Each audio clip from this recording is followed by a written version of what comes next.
Hi అండి. Welcome back to Manasa ప్రపంచం. ఈరోజైతే ఒక మంచి టిప్స్ అయితే మీ ముందుకొచ్చేసానండి. ఈ విధంగా సబ్బు ముక్కలు అరిగిపోయిన తర్వాతయితే మనం కొంచెం పనికిరావని పడేస్తాం గదా! అలా పడేయకుండా వాటిని ఎలా రీయూజ్ చేయాలో చూద్దాం. వీడియో అయితే ఎక్కడా స్కిప్ చేయగాకండి. ఫస్ట్ స్టెప్పు ఈ విధంగా తలుపులకి, కిటికీలకి ఎనక అయితే కొంచెం సిలుము పట్టిపోతే మనం కొబ్బరి నూనె అయితే ఏస్తాం గదా! అలాంటి ప్లేస్‌లో ఈ విధంగా ఒక సబ్బు ముక్కను గాని తీసుకొని గాని ఈ విధంగా అన్నామంటే సిలుం అనేది పట్టదు. ఇంకా నెక్స్ట్ టిప్ అండి.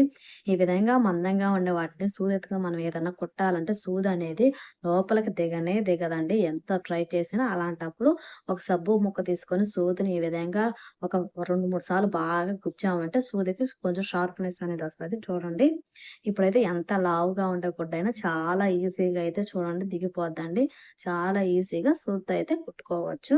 ఇక నెక్స్ట్ టిప్ అండి. ఈ విధంగా మనం కొంచెం సోపు అరిగిపోయిన తర్వాత దాన్ని పక్కన పెట్టేసి మళ్ళీ కొత్త సోప్ అయితే వాడుతూ ఉంటాం గదా!